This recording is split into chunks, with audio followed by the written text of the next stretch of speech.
Yeah, I like to say there's bad sellers, there's bad buyers, and then there's just chaos, kind of chaos theory in the middle. At times,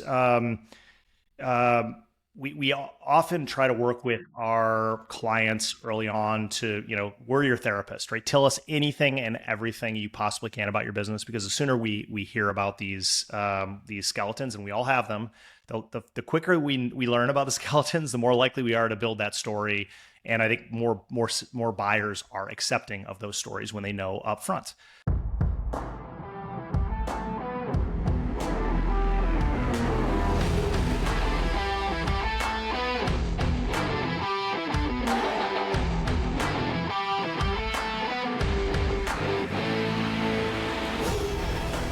Welcome, everybody, to another episode of the Big Hitters Podcast. I'm here with Brian Dukes. Brian is the founding partner at a company called Exitwise. And throughout his career, Brian has helped with over $1 billion in acquisitions for various companies. So he sees a lot of different things, good, bad, and indifferent, between what business owners are doing. He also is an expert at helping business owners plan for how to exit their company. So, Brian, thanks so much for joining us here today. Thank you, Andrew. Appreciate it. That's whenever I hear billion with a B, that sounds like a really, really big number, but proud to have found some success to this point. Well, I hope I said it right. I'm not going to lie. I don't know a lot about mergers and acquisitions, but I'm excited to learn more about it. And that's always my first question, Brian.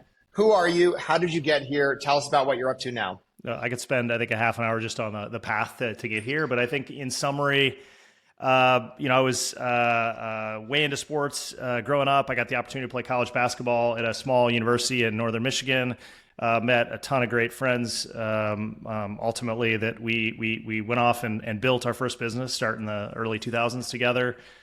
Grew that from something small, 4 guys in a closet, to something really, really big. And ran M&A through that process, both buying and selling businesses. Exited personally in 22. And then myself and another friend from Michigan decided that we're gonna take on the challenge of helping founders solve this M&A riddle in a way that we found success personally, but not everybody is that lucky. So we found ourselves here at Exitwise trying to help business owners build towards and through an exit, and that's what we spend our days doing now. I love that. All right, so we talked about $1 billion with a B. Walk me through that. So I candidly, I don't quite understand that. I come from the financial advisory space where I understand like personal production and things like that, but walk the audience through the $1 billion with a B of acquisitions and mergers and all of that kind of fun stuff. Help us understand what that means. Sure. So everybody that is here at Exitwise, our founding partners, we've all been business owners. We've built and sold businesses in our past. We've also acquired businesses in our past. And so as you think about buying and selling over $1 billion enterprise value, you think about selling a business. If you look at all of our partnership and everything we've accomplished in our careers, we have transacted, we have bought and sold an aggregate subset of businesses in excess of $1 billion, which means we've seen not more than everybody, but we've seen quite a bit, right? We've been around the block. We've seen big acquisitions. We've seen acquisitions that are under $1 million, truly SMB acquisitions. And everything in between. And whether it's been our own transactions, businesses we've actually helped to build ourselves, or it's our clients that have come to us and said, hey, I've got this thing, somebody knocked on my door, I'd really like you to assist me in completing that deal. It's pretty exciting when you get to a point of having that level of success, with and for our clients. Okay, I want to double click on that one because now I have like 10 follow-up questions from that. Okay. Sure. One follow-up question. Have you noticed a niche? Have you noticed that like there's an industry or something that you've really kind of mastered and you see it time and time again? Is it blue collar businesses? Is it consulting firms? Like what's the kind of the trend if you look at your history? Yeah, we play in what we call the lower middle market. So an enterprise value, a business is worth something between $15 and $75 million. The reason that we're in this space isn't just because of the volume of activities, but we think that it's a very, very underserved marketplace. Our expertise is not kind of the corner Main Street business. Think kind of corner pizza shop, coffee shop, these true SMBs. That's not where we play. We're also not transacting on singular $1 billion transactions. That is not our sweet spot. You think about lower middle market. These are businesses that are likely have been around for 5 to 15 years. They have a lot of employees. They have plenty of revenue growth, a lot of profitability. They're trying to sell their business for $40 million. Yet many M&A advisors, many investment bankers, those deals just aren't big enough for their teams to ensure kind of the revenue that they need to support that transaction. Right? Their business models aren't conducive to supporting a $40 million transaction, which is a little bit ridiculous when you say that. But a lot of big banks, right? It's a lot more fun and it's way more lucrative to sell $1 billion business than it is to sell one for 25. And so when we exited our last businesses, we came together to say, this is an underserved marketplace. These are business owners that have built something that is incredible, yet the industry doesn't celebrate them on the cover of Forbes. They don't know who to trust. They don't know who to go to. The failure rate in the industry is over 80% when you go to market at that size. And so whether it's a trend or it's us seeing kind of the opportunity to be more helpful and be more efficient in that space to find success, it's where we're spending all of our time. What are some things that typically stop the deal? So the deal's in flow, like what happens to kind of jack it all up? Yeah, I like to say there's bad sellers, there's bad buyers, and then there's just chaos, kind of chaos theory in the middle. At times,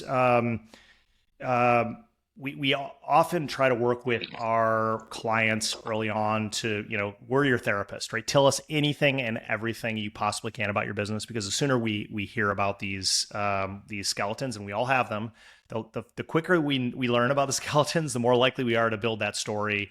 And I think more buyers are accepting of those stories when they know up front. But we hear plenty of horror stories of you get to the goal line and something comes out that no one knew about that is going to disrupt the deal. And the reason it disrupts the deal at the end is because banks often are underwriting these deals. So if they're gonna co-sign on a deal, write a check for $25 million, they don't want to find out, for example, that the CEO was in federal prison for 10 years and just didn't tell anybody. Right? Whoops, right? Those are things that you just can't wait to the end to divulge. Now there's things I wouldn't necessarily label as bad from a seller perspective, but just organization and coordination and packaging around what that business is, having a team that is supportive of an entire process. Things like you can't miss your projections when you're in process. There's a lot of reasons why a seller can fall down during a process. The flip side is, in this day and age, there's a lot of buyers that say they have capital, or they have access to capital, or they have you really excited about transaction, and you get to the end, and at the end of the day, they do hold a lot of the power. And if they don't have the money, they run out of steam on the deal, they find something they like better, buyers can walk away at the goal line. And then there's just a lot of just random things that happen through a process that's really no one's fault. It's just the deals typically die 7 times before they transact, and it's the role of everybody that's part of that transaction to try to keep it on rails as long as they can. Love that. Okay, got to move on. Time and energy freedom. It's really important to me. Yep. Tell me what it means to you. And then I think it'd be interesting for you as a commentary, like how have you seen some of the people that you've worked with achieve those things? Yeah, I love this question. My last role in my last business, I traveled nonstop. I was on the road, 4 or 5 days a week. I had big teams in different countries, different cities, lots of clients that required a ton of travel. I was gone and not particularly present for my family and my friends for a long period of time. And it was, it was one of those things that you're running towards this goal, and you convince yourself that goal is warranted and exciting. And not until you run, head first into something like COVID where you're home for 6 straight months, do you realize like I have missed a lot of things over the last 5 to 7 years. And I think I never want to just put it on one moment in time. I know a lot of people were really negatively affected by what happened in 2020. For me, I think it kind of woke me up to um, life beyond work and paycheck. And it has kind of pushed me into this next phase of my life that I want to focus, yes, on doing productive things, doing hard things, working with people I enjoy, but also trying to make my time as efficient as possible so I can spend time with the people that I love, that I'm doing all of this for. I'm not perfect at it. I don't know many people that are, but I would say that now my commute is 4 minutes instead of 35. I rarely jump on airplanes. Thankfully to technology, we can do a lot of things with video.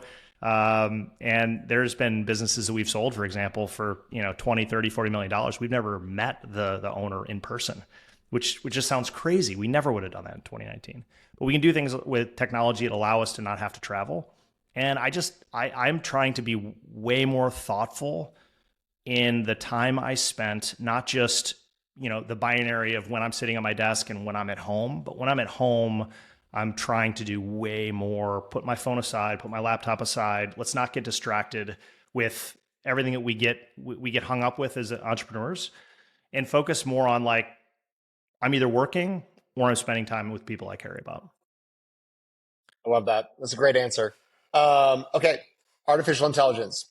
Obviously, a hot topic right now.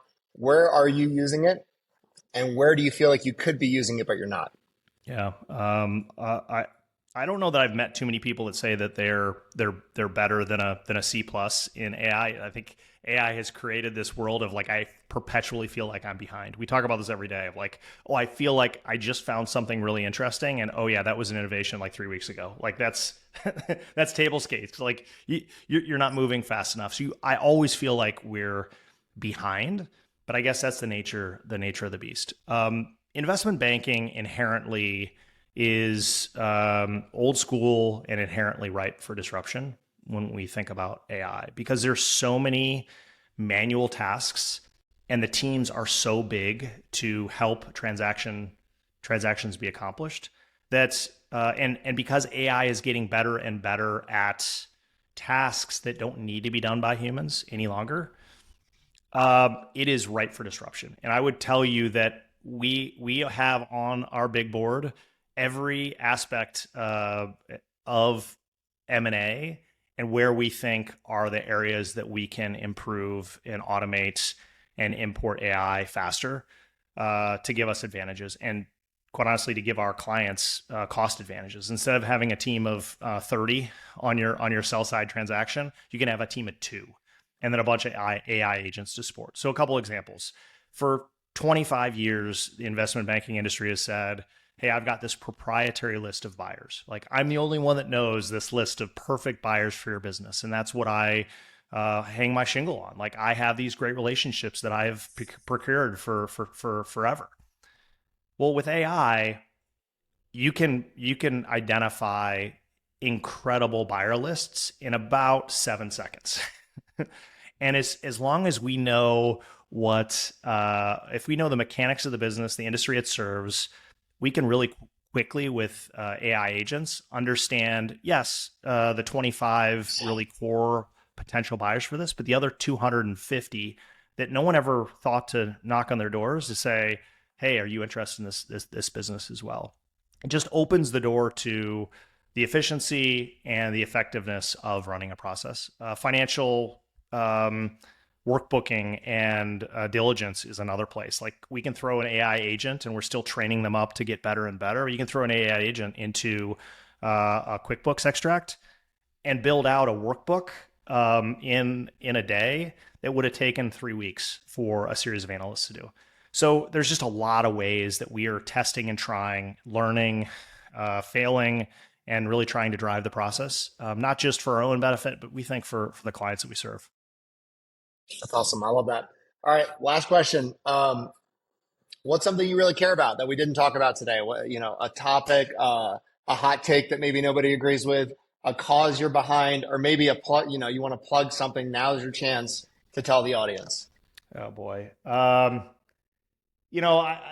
would probably come back to something you asked a couple minutes ago, and I don't know that I gave a great answer, but it's just this idea of when we get old, nobody's going to care that much about the projects that we worked on professionally.